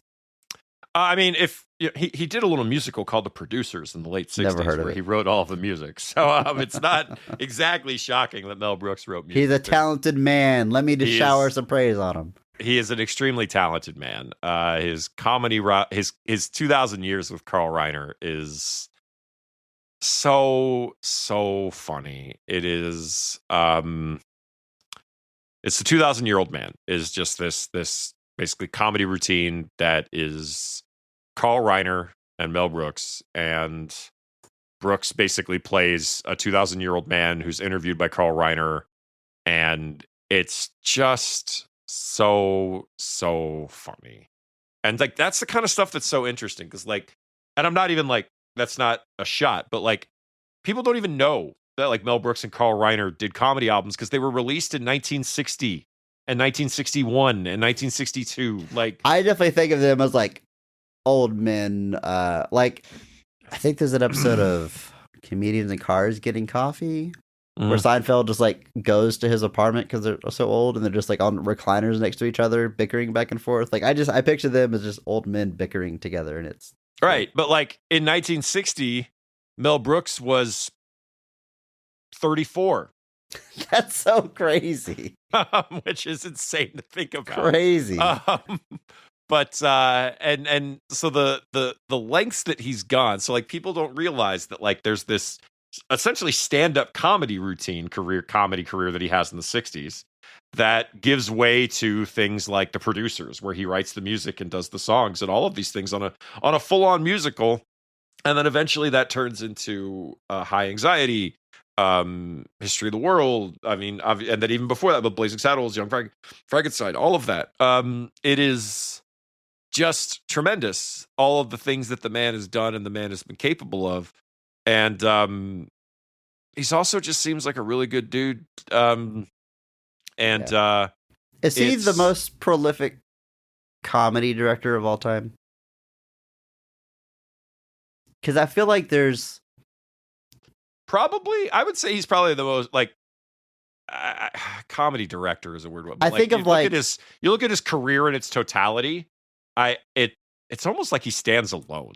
Like it's like there's nobody like else. No one like even Mel comes Brooks. close. Yeah, like, I mean, like comedy. I usually think of like the Fairley Brothers have like a few hits and then kind of #PP. Sorry, kind of like fizzle. They stick with comedy, but the hits aren't, the highs aren't so high. Or you have someone like, and I'm just thinking modern guys like with whatever the heck his name is that did like The Hangover, and then like they always like transit, like they look at comedy as like a stepping stone to something else. So the fact that he stuck with comedy over 40, 50 decades, and the quality maybe varied but still remained pretty high. Yeah, I don't know if there's any other directors that's really stuck with it at that level for so long. It's genuinely like the first television show he does is he's a writer on things like Sid Caesar's comedy stuff back in the 50s. So this is a man who has worked on essentially comedy in some capacity since 1950. So you're looking at a 75-year comedy career that he has never felt the need to change and move away from. And like the things he's done even just for fun. Like you look at some of the acting roles he's done from a voice perspective. This man shows up in Dora the Explorer of all places. Like he does whatever he wants. And you know, when it comes to the theater, he's done The Producers. He did a Young Frankenstein musical that Mel Brooks did all the music and lyrics for. He's at a point where he literally just does whatever he wants. And it's just an amazing career. And that's not even getting into stuff like Get Smart, where he was the creator of Get Smart. You know, just I could talk about Mel Brooks forever because Mel Brooks is one of my favorite directors. And I don't like Young Frankenstein is just, I mean, I don't need to talk about how great Young Frankenstein is, but that might be my favorite thing that he's done. Just because I love that movie so much. Because it functions very similarly to this movie in the sense that almost that entire movie is just the Frankenstein plot. That's what it is. It's not trying to do anything beyond that. But like Gene Wilder could play Victor Frankenstein. Wouldn't be particularly interesting because Gene Wilder is a very funny man and not having him be funny is a strange thing to do. But like he could do it. And like the rest of that cast is very similar. But it works so well. And it's injected with such humor that obviously is poking fun at a variety of different Frankenstein adaptations over time that you can't help but be sucked in by it. And so and we haven't even talked about his part here. He plays essentially the Friar Tuck character. They changed into a rabbi this time because he's Jewish, and is big into circumcisions. But I already got. I like when he tips his hat and his hair is attached to his hat. Yeah, exactly. Very funny like gag. Yeah, the circumcision joke, hilarious. Always stuck with me. I love. This is another one of those like more innocent times, but yeah. He basically asks Robin Hood and his merry men if they're gay because they're just in the forest dressed in tights. And I just love Carrie Elvis is like, he's not offended by the question. He's like, no, we're all straight. Just marry. it's great. I love that interaction. Yeah, it is. It's just. I love how the wine is only for blessing. But he's like, yeah, there's stuff around. Let's just bless everything. And they just all drink the wine. Yep. Good. I love everything about this movie. I love everything about Mel Brooks. There is nothing it's just great. The opening of the movie, the opening credits, the very opening, is one of the things that I am guessing is a direct reference to Prince of Thieves. Like you see these row of archers shoot flaming arrows into the air. And then the credits, the names like burn onto the screen. And it's slowly revealed that these flaming arrows are landing on people's roofs in a village. And it's how the credits are showing up. And everyone's like, they're doing another movie. They're like, and they call out Mel Brooks specifically. So my guess is these are the opening credits of Prince of Thieves. And this movie's joke is that like, well, these arrows have to land somewhere. They're actually burning down a village. If it's not a reference, still very funny, but I gotta imagine it's trying to be specific about that. I do love every time they make a Robin Hood movie, they burn our village down. Like it's so good, and it's one of those things that like it could be Yeah, it could play any number of ways, but I've always It's liked really that gag. it's impressive the levels that this movie can hit. Because there's Yeah. like the most over the top, like Zucker Abrams Zucker style jokes. Like I love the guy putting the club on the neck of a horse. Yeah, oh my Like god. Talk about it. it's- That's one of the only references in that movie where I was like, this is so dated. Like, I don't know that anybody Yeah. even like does the modern generation even know what clubs were? Like my dad. I had a saw club. one this year on a Wow. vehicle. Like, No yeah, I kidding. know.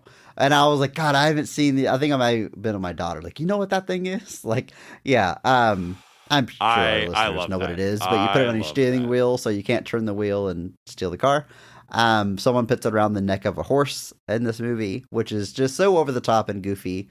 But again, in a movie that still like functions in the Robin story, it's very impressive that it kind of all holds together.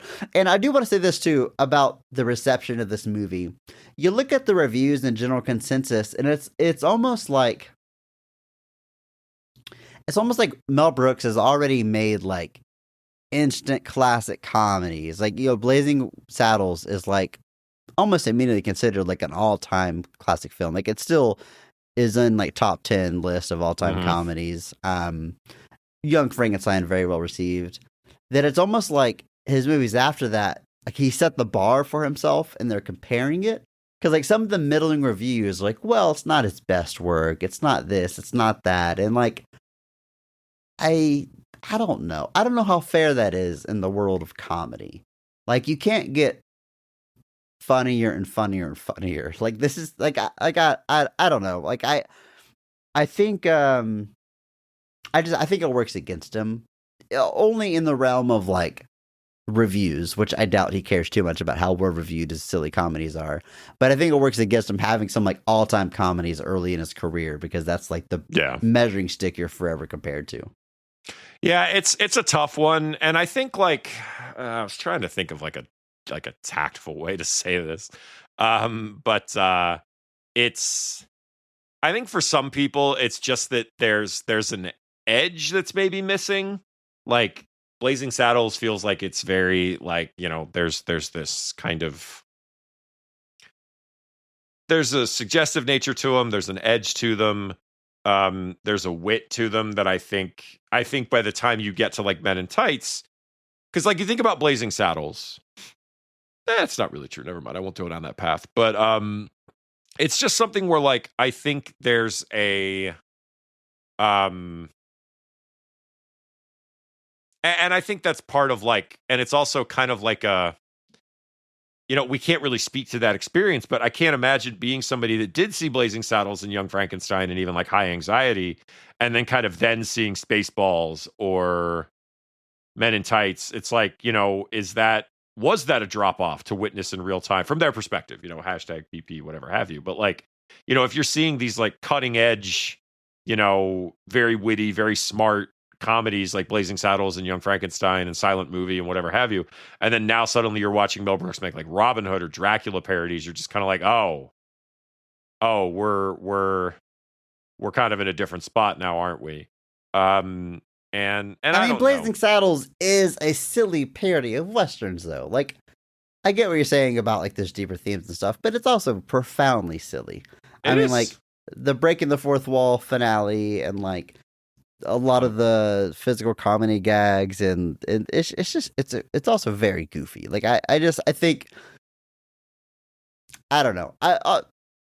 There's a whole debate we could have here. I just think having those like if this was like his debut, for example, I think it would maybe have reviewed a little bit better. And the fact that it's Mel Brooks, we just have a certain expectation of him by the time you get to this point in his career, where if it's not like at the S tier, it's gonna work against him. That's all.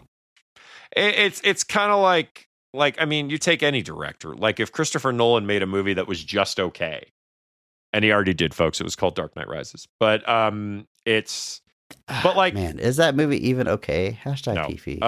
It is not. But like, you take a director that's had like a string of hits, a string of classics, even, and then you bring out something that's fine. Like, yeah, it's a tough thing to gauge because, like, for us coming into Mel Brooks with this movie, Like it's almost Kevin Mel. This is the only time Mel Brooks and Kevin Smith will be compared. But but like Kevin Smith like jumps out the gate with this critically adorned Clerks, like this indie, this real rough and tumble indie hit, made its waves, got him a deal, and then he does Mallrats, which just dies critically and commercially in every conceivable sense of the term. But despite that quote unquote failure, like all they're saying all the promise on Clerks is lost here. But Mallrats ended up being, for a lot of people, even now, is the access movie for Kevin Smith in a lot of ways. Whereas I think this movie, Men in Tights, is the access movie for a lot of people to Mel Brooks. So if you come into Mel Brooks with Men in Tights, and then you see things like Blazing Saddles and Young Frankenstein and The Producers and Silent Movie and all of those, I think it's a different experience because you're kind of starting where everybody else ended up, essentially. So you're taking the path essentially backwards versus everybody else who kind of witnessed it the other way, where they were like, oh, we've had this string of classic comedies, so even a quote-unquote fine Mel Brooks movie is still a step down. But for us, it only got better. And we still have all those memories of like coming to Mel Brooks for the first time with Men in Tights. Any of that makes sense? I don't know if it did or not. Yeah, no, I think I get what you're saying. You know what else, Andrew? I love whenever the sheriff of Rottingham and Robin Hood are having a sword fight, and you see the shadows cast on the wall, and then their other hand comes up doing a shadow puppet, and the shadow puppets fight. I think that's very silly and very funny. I'm going to call out some more Sheriff of Rottingham jokes that I thought were very funny. Yes. There's one where he goes, Strucky has loxed again. And Prince John just goes, what? And he goes, Loxley has struck again. There's one where he's talking to Prince John, and this is also one of my favorite gags in the whole movie, is that Prince John's mole keeps moving. And at one point, the sheriff is like, didn't your mole used to be on the other side? And Prince John just goes, I have a mole. Obviously I mentioned the Mervyn bit. There's one where he realizes that Maid Marian has a chastity belt, and he goes, oof, that's gonna chafe my willy. But like, I'm just like, you take it off first, man. I love when he points out that he's like, Robin Hood has like invaded this like archery tournament. We've not even talked about this archery tournament or any of that. And we're already like well over an hour and a half into almost 2 hours into this. But I love where he, like, Sheriff Rottingham is like, the old man is Loxley, and Prince John just goes, are you sure? He looks like Mark Twain. Like, just nonsensical jokes that make no sense to anything. But I just love everything the sheriff. The one other bit that I love too is when like sheriff comes up to Prince John and he's like, I have news. And they have this whole conversation about how he can try to present the bad news in a good way so that it doesn't seem so bad. And so he just starts telling him that Robin of Loxley is back. He's back from the Crusades. He beat the crap out of his men, and he hates you, and he loves your brother, and he wants to see you hanged, and we're in a lot of trouble. And he's just dying laughing the whole time until Prince John is just like, what? Why are you laughing?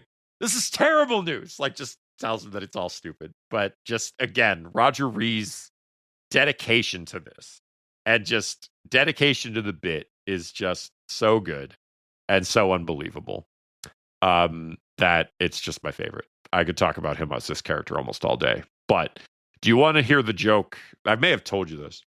There's a joke in this movie that I didn't understand till I was 30. Do you want to know what it was? Okay, yeah, I'm very curious what it was. So I was watching, I remember the day vividly. I was sitting on my couch when I lived in Maryland for that hot minute. And I put this movie on because I was looking for comfort things. And it's the scene where they meet with Rabbi Tuckman for the first time. And he just goes, I've just come from Maid Marian. And he talks about her parents being of Beguel. And he goes, Loxley and Beguel, you can't miss. And I don't know if I understand this joke, Andrew. Explain it to. I mean, I get the joke. Wait, explain it to the listeners, though. Bagel and Lox. That's the joke. Like bagel and lox. That's a thing. It's a Bagel it's a and lox. bagel Bagel and and lox, lox. but it's Robin of Got it. Loxley and Maid Marian of Bagel, and he just goes Mm. bagel. He goes Bagel, Loxley and Bagel. It can't miss. And I was Loxley sitting and on my Bagel. couch alone in a room with nobody. And you'll have to censor this, just FYI. But I literally just went, God damn it. Like, I was like so upset that somehow in all my years I had never understood that joke before. And I'm still mad about it. I'm still mad that like that one snuck past me for literally decades. But I'm a bit whatever. of a bagel connoisseur. It's my breakfast most days. You get that bacon, Honestly, egg, I and just cheese with the bev? no. That's what I'm gonna say. First of all, most of the time I'm just doing them at home, and I love it. Everything bagel with butter. Sometimes I do butter and garlic salt, but I rarely do plain cream cheese. Although there was a place by me that had a good cinnamon cream cheese spread. But basically, that's it for me. It's a toasted bagel with butter or cream cheese. I've never had lox is like salmon, right? It's like meat. Yeah. Never had that. Never had egg. Never had toppings on my bagel. You've never had like you've never had like a bagel with like, you never had the I've had bacon, a egg, bagel- and cheese with the bev? I've had pizza sauce and cheese and pepperoni on my bagel. I've had bagel. You've really bites. you've never done like a But- breakfast but sandwich no. on a bagel Nope. with the bev? Nothing. No. Nothing? No. Nothing. Sorry, I just keep Uh, thinking. I love that scene in TMNT Mutant Mayhem where they just start talking about bacon, egg, and cheese. With the bev, no. So there's a lot of bagel places in Chicago. Obviously, there's some really good ones that have the New York style bagels.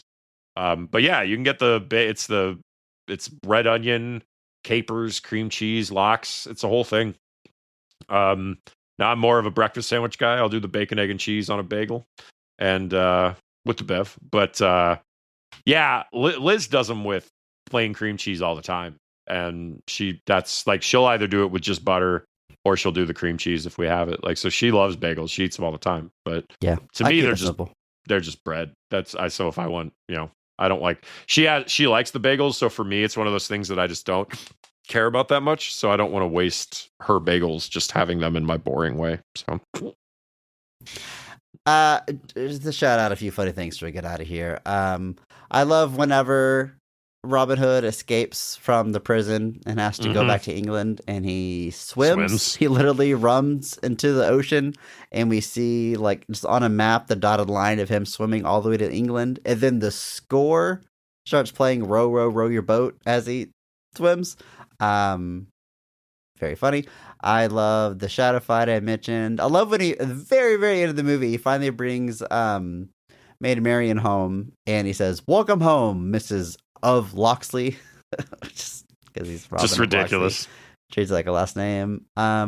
Very funny. Not a Robin Hood gag. I think it's actually Broomhilda that does this. Maybe. She uses the clapper in the chambers. She claps twice, Yep. turn the lights on. That's always funny to me in any movie. I don't know why the clapper is just always a good joke that hits. This is Andrew. This is a very funny movie, and this is the part of the podcast I always talk about whenever we cover comedy. We're like, what are we gonna do? Just read all the gags out loud? Yes, You've seen the movie, hopefully. I mean, I think we've done that. I think we've covered it. I'm going to talk about some more now because Okay, go whatever. for it. One, here's a reference I definitely understand as a kid during the archery tournament, because what happens is they hold an archery tournament to try and smoke out Robin Hood so that they can try to arrest him and then kill him. First shout out, the Hangman is played by the same guy who played the Hangman in Blazing Saddles. Fun little It's fun. Mel Brooks referencing his own stuff. What a guy. But so they hire this like expert archer, and also the scene where they get the expert archer and Dom DeLuise just plays Marlon Brando. That's definitely a joke I didn't get as a kid. You know what my favorite part about that is Takes the cotton balls out of his mouth. and he still sounds like Marlon Brando. Though I expected him to take it out and then suddenly talk normal. But no. He still sounds like the Godfather. Yep. He's got a lizard that he's just randomly holding. I also love that the key archer is just like narrates everything he does. I don't know if that's a reference to anything in particular, but it's just very funny to me how it comes off. But when Robin Hood has to now, he gets another. So one of the gags I love is I get another shot, and they all pull out the script to just check to Yes. see if that's true. So it's a whole bunch of people all checking the script, and they all see, yes, he does. And then Robin Hood pulls out something, and it says Patriot Arrow, and that is definitely something I did not understand as a kid. I remember looking at my dad and going like, "What does that mean?" And whatever explanation he gave me, I do not remember.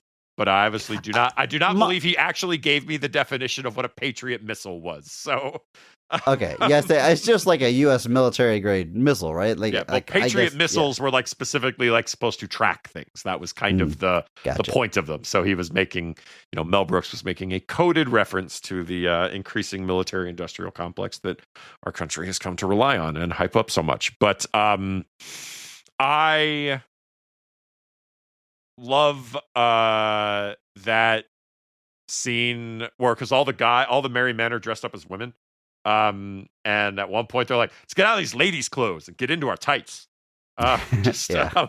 And then they don't know how to get to the villagers, so they say maybe we'll fox them. And so they find 20th century fox, but it's a fact, so it's literally, or 19th century. 12th I was century say, it's fox. not 20th, it's 17th century? Whatever I don't it remember. is. It's hundreds of years ago. But it's literally a fox that they just send with a message that runs to Yeah. the villagers. Also great. I love whenever they're passing out the uniforms, the hat, the tunic, and then when you pass out the tights, it's in like the pantyhose eggs. Yeah, because that was a real thing. And Yeah. my mom had to explain to me that was a real thing that pantyhose came in. You mentioned the scene where he swims to England. Did you mention the England sign, like the Hollywood sign? Oh, no. Yeah, that's very It's good. it's just needlessly. I do love that scene where he breaks out of the jail. This is where Isaac Hayes shows up as a sneeze, father of a chew. Bless you. Thank you. Oh, Jesus. Teed you up for that one and you left me hanging. But I love that they break out, but they have to keep like pretending that they're not, and then they finally and they finally break out, and then the guy walks back in thinking he's gonna be this hero because he got Robin of Locksley to talk and everybody's gone, and he's like, "Oh, I'm in deep shit." And then everybody just runs away. I love that when they're on the beach about to swim back to England, there's 3 camels that I guess are having a race off the beach. They're just like jockeys with numbers on the camels, like walk by them as they're talking. And there's just so many just rapid fire gags that I could do this forever. But this movie is so great. The Abbott, who does the Mervyn line, is played by Dick Van Patten, who is another Mel Brooks alum. He plays Vespa's father in Spaceballs, amongst many other things. He was also in the original Robin Hood show that Mel Brooks developed back in the 70s. But this movie is just wonderful. It makes me happy to watch it every time.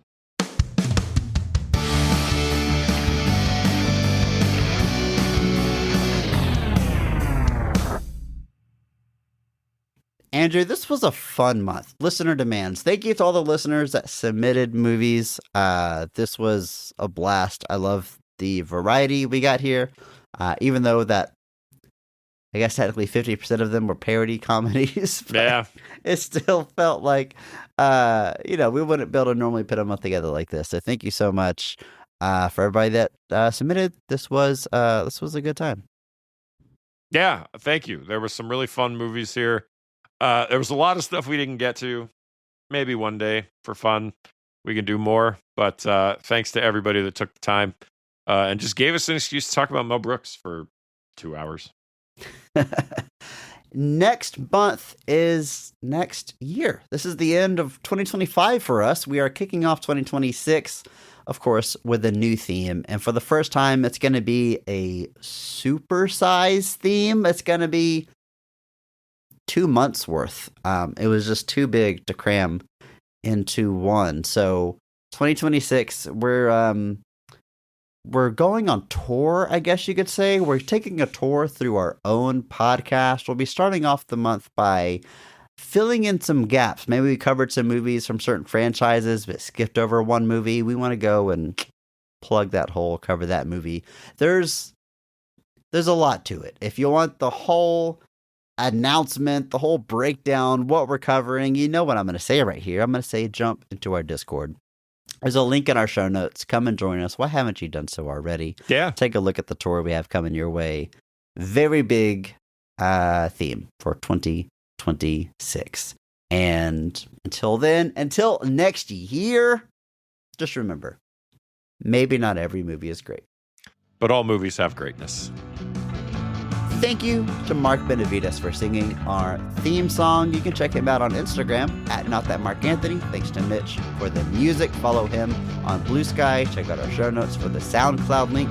Check out our store on TeePublic for some Best of the Rest merch. And if you enjoyed this episode, please share it with a friend. That's the only way that we grow.